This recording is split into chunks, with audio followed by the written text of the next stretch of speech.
તો યુસીસી કમિટીની રચનાના નિર્ણયને કચ્છમાં પણ આવકાર મળ્યો છે। ભુજ બાર એસોસિએશનના સભ્યોએ ગુજરાત ફર્સ્ટ સાથે વાતચીત કરી અને જણાવ્યું કે આ કાયદાથી સમાજને મોટો ફાયદો થશે, મહિલાઓને ઝડપી ન્યાય મળશે।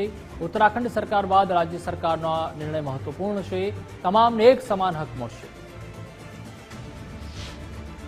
યુનિફોર્મ સિવિલ કોડ એટલે કે દરેકને માટે સમાન ન્યાય।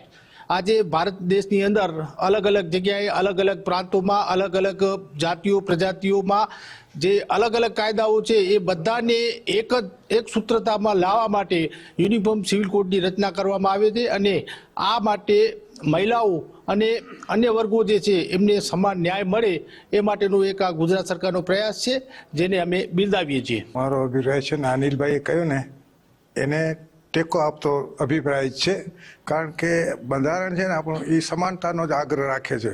સાચા અર્થમાં બંધારણ અમલમાં ત્યારે ગણાય આ યુસીસી ને બધું અમલમાં આવે તો, કેમ કે બંધારણમાં દરેક જગ્યાએ બધા લેવલે સમાનતા પ્રજામાં હોવી જોઈએ। કોઈ નીચ ઊંચ, કોઈને વધારે વિશેષ અધિકાર, કોઈને ઓછા અધિકાર, એ આનાથી યુનિફોર્મ સિવિલ કોડ આવે તો બધાના સરખા અધિકારો થઈ જાય અને તો જ આ બંધારણની જે અંદરનો સ્પિરિટ છે ને એ તો જ જળવાય અને એની સાથે અમે આને ટેકો આપીએ છીએ યુસીસીને। હું પણ એને ટેકો જ આપું છું, કારણ કે અત્યારે આપણે જોઈએ છીએ કે દેશની અંદર અત્યારે એવું વાતાવરણ ચાલી રહ્યું છે કે બધાને સમાન ન્યાય, અત્યારે બધાને સમાન હકો, સમાન અધિકારો અને સમાન ન્યાય જ્યારે મળતો હોય ત્યારે યુનિફોર્મ સિવિલ કોડ એ બધાને સમાન કાયદા ઉપર સમાન ન્યાય પણ આપશે અને દરેક જગ્યાએ સમાન રીતે બધા એક જ વ્યક્તિ, કોઈ ઊંચ નીચનો ભેદભાવ નહીં અને બધાને એક જ આવરણમાં આવરી લેવાય, એના માટે આ યુનિફોર્મ સિવિલ કોડ જે લઈ આવી રહ્યા છે એને ગુજરાત સરકાર જે